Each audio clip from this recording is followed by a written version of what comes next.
लातूर कल्याण या नवीन महामार्गाची सध्या आखणी चालू आहे। या महामार्गात जुन्नर तालुक्यातील कोळवाडी तसेच पिंपळगाव जोगा या गावांतील शेतकऱ्यांच्या सुपीक जमिनी जाणार आहेत। पाहूया काय आहे हा विषय। नमस्कार, मी माधुरी आणि आपण पाहतात बोलका कट्टा। या महामार्गात कोणाची घरे जात आहेत, कोणाच्या विहिरी, तर कोणाची संपूर्ण शेतीच यामध्ये जात आहे। एवढंच नाही तर माजी आमदार आदरणीय बाळासाहेब दांगट यांच्या कार्यकाळात झालेली आदिवासी आश्रमशाळा देखील जात आहे। शेतकऱ्यांची सुपीक जमिनी जर गेली तर त्यांच्या उदरनिर्वाहाचा प्रश्न उद्भवेल। या रस्त्यासाठी पर्यायी मार्ग काढावेत अशी येथील जनतेची मागणी आहे। याबाबत वेळ आली तर जन आंदोलनाचा इशारा देखील बाळासाहेब दांगट यांनी दिला आहे। जोगाचे काय असे शेतकरी आहेत, त्यांची जमीन पहिली पण धरणामध्ये गेली ना, आताची पण जमीन जाते। आपलं रावशेठ सुकाळे, तुम्ही काय सांगाल या गोष्टीवरती? पिंपळगाव जोगा डॅम 1992 साली आमच्या जमिनी ह्या डॅममध्ये आक्वार झाल्या आणि त्यानंतर लगेच काही दिवसामध्ये कॅनलचं काम चालू झालं, डाव्या कालव्याचं काम चालू झालं। त्या डाव्या कालव्यातच जमिनी गेल्या आणि आता राहिलेल्या जमिनी आम्ही अल्पभूधारक, आमच्या कुटुंबामध्ये 150 माणसं आणि त्याच्यामध्ये अल्पभूधारक झालो आणि आजही नॅशनल हायवेचे 61 याच्या लगत आमच्या काही थोड्या जमिनी बसलेल्या आहेत। त्या जमिनी आज ह्या रिंग रोडसाठी किंवा टोलसाठी या जर आक्वार होत असतील तर आम्हाला आज म्हणजे जागाच राहिलेली नाही, कुठं जावा याची आम्हाला चिंता आहे। आणि जर तुम्ही असे जर नॅशनल हायवे आणि हे एकच जर तालुक्यातून किंवा आदिवासी भागातून जर प्रकल्प करीत असाल तर त्या आदिवासी हे जागणारच नाही। आता काय झालंय, आपल्या पिंपळगाव जोगा डॅममध्ये जमिनी गेल्यात, त्याच आदिवासी बांधवांच्या जमिनी आज या प्रकल्पासाठी जातात। त्याच आदिवासी बांधवांच्या जमिनी त्या आज अदानी सारख्या प्रकल्पामध्ये आदिवासीच म्हणजे भरडले जातात। असं जर प्रत्येक जमिनी आदिवासींच्या गेल्या, आदिवासी आश्रमशाळा जर संपुष्टात आणल्या किंवा आज हे सुपीक जमिनी गेल्या, डोंगर सोडल्या, त्या डोंगराला काय करणार? तर आज ज्या सगळ्या शेतकऱ्यांच्या ज्या व्यथा आहेत त्या व्यथा सरकार दरबारी मांडण्याचं काम आमचे माजी आमदार बाळासाहेब दांगट हे या प्रकल्पामध्ये आज बाधित होत आहेत, हे सुद्धा आमच्याबरोबर आहेत। हा जुन्नर तालुका पूर्ण एकत्र येऊन या प्रकल्पामध्ये आम्ही त्याला विरोध करणार। त्याच्यासाठी जे करावं लागणार आहे, आंदोलन करावं लागेल, उपोषण करावं लागेल, कुठल्याही प्रकारचं आम्हाला काही करावं लागलं तरी चालेल, कारण आमचा जीव जातोय। जीव जात असताना काही त्याचा विचार होणार नाही, त्यावेळेस मारायचे तर मी म्हणतो आता आंदोलन करू मरू ना, बरोबर। हे शासनाच्या लक्षात आलं पाहिजे आणि कुठेतरी शेतकऱ्याला न्याय मिळावा हीच प्रामाणिक आमची भूमिका आहे।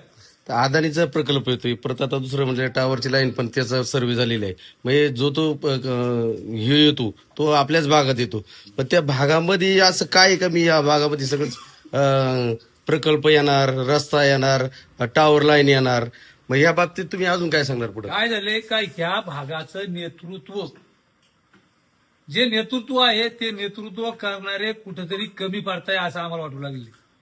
आपण जर ह्या भागामध्ये राहतोय, आदिवासी लोक आहेत, आदिवासी लोकांना आज एक अर्धा एकर सुद्धा जमीन शिल्लक राहिलेली नाही आणि त्याच जमिनीमधून प्रत्येक प्रकल्प, आज विद्युत प्रकल्प सुद्धा आपण महाराष्ट्राचा विद्युत प्रकल्प इथूनच होणार आहे। त्याच्यामध्ये गिरेश्वर भाग हा जो थोडाफार राहिला आहे तो सुद्धा जातोय आणि जे टावर लाईन गेली, NH 61 गेला, आता डॅम झाला, नंतर परत हा लातूर हायवे, परत टावरचा पण सर्व्हे आणि झाला। आता दुसरा एक टावरचा सर्व्हे, म्हणजे दोन सह्याद्रीच्या डोंगराच्या मधून जे क्षेत्र आधी क्षेत्रफळ कमी आणि त्या क्षेत्रफळातून एवढे प्रकल्प जर एकत्र गेले तर ह्या शेतकऱ्यांना कुठं लातूरात नेऊन ठेवायचं का? मागच्या वेळेस मी एक बाईट घेतली होती की हे जे टावर लाईन झालीत, ज्या शेताच्या वरून लाईन जातात, तर टावर चालू असताना खाली अर्थिंग लागते किंवा करंट लागतो। अहो, टावरच्या खाली आज खोरपणाऱ्या बाईला हातात खुरपा असते, पाणी खाली ओलं जर असेल जमीन तर त्या बाईला त्याची आर्थिक नाही झटका बसतोय। आज त्या टावरच्या खालच्या जमिनी शेतकऱ्याला वैतूक करता येत नाही किंवा पीक घेता येत नाही।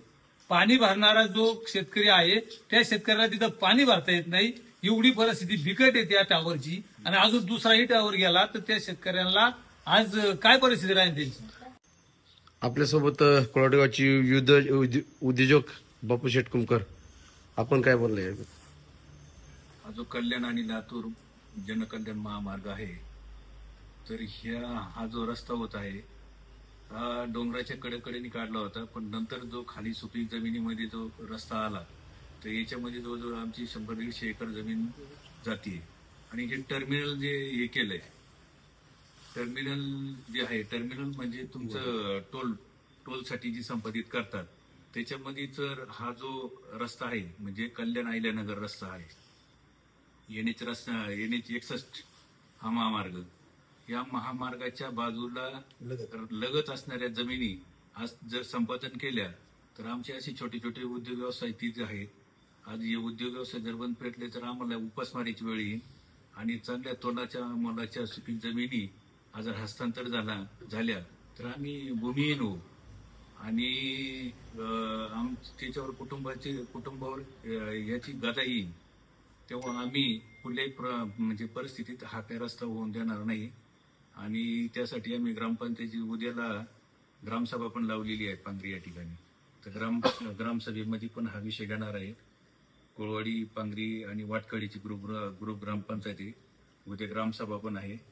आणि ते झाल्यानंतर आम्ही तालुक्याचे आमदार शरददादा सोनवणे यांची म्हणजे पहिल्यांदा भेट घेणार, त्यांचं मार्गदर्शन घेणार. आणि पुढचं नाही तर आम्ही आंदोलन, लाक्षणिक आंदोलन करणार. 1 दिवसाचं कमी पण आंदोलन आम्ही करणार, उपोषण करणार. बरेच दिवस झाले असं मॅपिंग आता येते मोबाईलमध्ये, आणि त्या याच्यामध्ये आपले जे शेतकरी आहेत, असे बरेचसे असे शेतकरी इथे जमलेले आहेत माजी आमदार बाळासाहेब दांगडे यांच्या निवासस्थानी.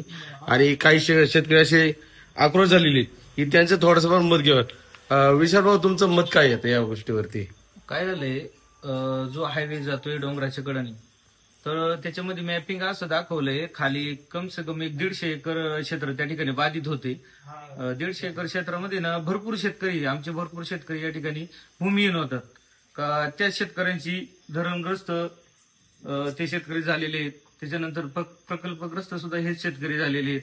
टॉवर लाईन त्यांच्या क्षेत्रामधून गेलेली आहे. असे अनेक प्रकल्प ह्या 50 वर्षातच जर एक पिढीच त्यांची याच्यात जर बाधित झाली तर त्यांनी पुढच्या पिढीला काय हे द्यायचं, नाही का, अशा पद्धतीनं.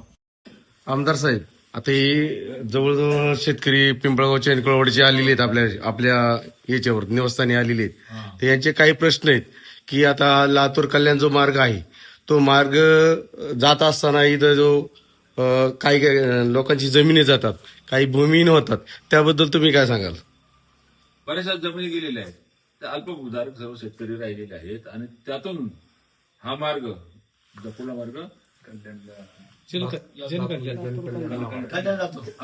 लातूर जो मार्ग जाणार महामार्ग, त्याच्यामुळे ज्या जमिनी अधिग्रहण होणार, त्यामुळे शेतकरी म्हणजे अल्पभूधारक आहेच, तो भूमिहीन होईल आणि त्याच्या उदरनिर्वाहाचा प्रश्न खऱ्या अर्थाने होऊन जाईल. तेव्हा या मार्गाला जुन्नर तालुक्यातील ज्या ज्या गावातून जातो त्या संपूर्ण गावाचा त्याला विरोध असणार आहे. आणि त्यासाठी आम्ही निवेदन वगैरे संबंधित खात्याकडे, कलेक्टर असतील, सचिव असतील, त्या खात्याचे मंत्री असतील आणि तहसीलदारांना त्यांना द्यायचा विचार आहे. मला बरोबर सांगतो विचार आहे. आता याच्या दृष्टिकोनातून पुढे आपली कोणाची भेट घ्यायची, दादांची भेट घ्यायची. आणि हा सर्व पक्ष, हा म्हणजे एका पक्षाचा हे नाही, सर्व पक्ष आहे. सर्व पक्षातील लोकांनी याच्यामध्ये सहभागी व्हावं. म्हणजे कोणी क्रेडिट वगैरे, हा क्रेडिट माझा की मी क्रेडिट घेऊन माझं घेऊन जाईल. सर्व पक्षातील नेत्यांनी, कार्यकर्त्यांनी याच्यामध्ये समाविष्ट होणं खऱ्या अर्थानं गरजेचं असून याला वाचा फोडला पाहिजे. याला वाचा फोडल्याशिवाय आणि संघर्ष मग करणारच आम्ही. उपोषणानंतर आम्ही सगळ्या मार्गाने संघर्ष करणार, वैधानिक मार्गाने करणार, रस्त्यावरती संघर्ष करणार, ज्या जे संघर्ष येतो त्या पद्धतीने संघर्ष करणार. आणि या महामार्गाला आमचा विरोध राहणार. महामार्ग झाले पाहिजे, पर्याय आहेत ना, तर पर्याय जरा शोधा ना तुम्ही. जमीन न जाता काय आहे की नाही, बरोबर की नाही? पर्याय आहेत हो, रस्ते झाले पाहिजे. रस्ते विकासाचं पंचप्राण आहे. परंतु असे शेतातून मार्ग आहेत ना, त्याचे रस्ते आहेत ना, त्याचं काहीतरी डायव्हर्सिफिकेशन करून, वायडिंग करून वगैरे तुम्ही सगळं काही करू शकता. तर ही आमची भूमिका आहे. तर बघा, आम्ही सर्वजण तशी आमची सर्वांची भूमिका आहे. आता पुढे आमच्या वरिष्ठांना भेटून, आपल्या भेटून पुढचा निर्णय आम्ही घेणार आहोत. बरोबर ना? थोड्या दिवसात घेणार आहे. आणि हा लढा माझ्या मते वैधानिक आणि रस्त्यावरती कायदेशीर मार्गाने आणि या रस्त्यावरती सुद्धा त्याला आपल्याला करावं लागणार आहे. आणि तो आपण करू, आपण सगळे करू. आणि सगळ्यांनी जे बाधित लोक आहेत त्यांनी तर यावं, परंतु जुन्नर तालुक्यातील सर्व जनतेने त्याला सपोर्ट करावा अशी माझी कल्पना आहे, माझी विनंती आहे.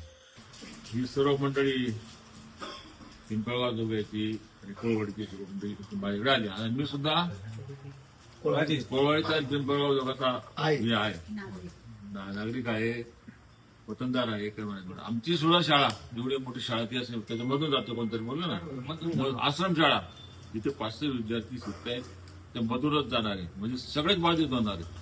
आणि मी माहिती सांगितल्याप्रमाणे जुन्नर तालुक्याच्या ज्या सुरुवातीपासून आणि शेवटपर्यंत जे तिथून रस्ता जात आहे, मी माहिती सांगितल्याप्रमाणे त्या सर्व ग्रामपंचायतीचे ठराव आम्ही घेणार आहे की हा रस्ता आम्हाला आमच्या इथून नको आहे. सर्व ग्राममध्ये ठराव घेणार आम्ही. सर्व वरिष्ठांशी चर्चा करणार. आता बापूसाहेब बोलल्याप्रमाणे आमदारांशी बोलणार, माजी आमदारांशी बोलणार, इतर सर्व पक्षीय नेत्यांशी बोलणार.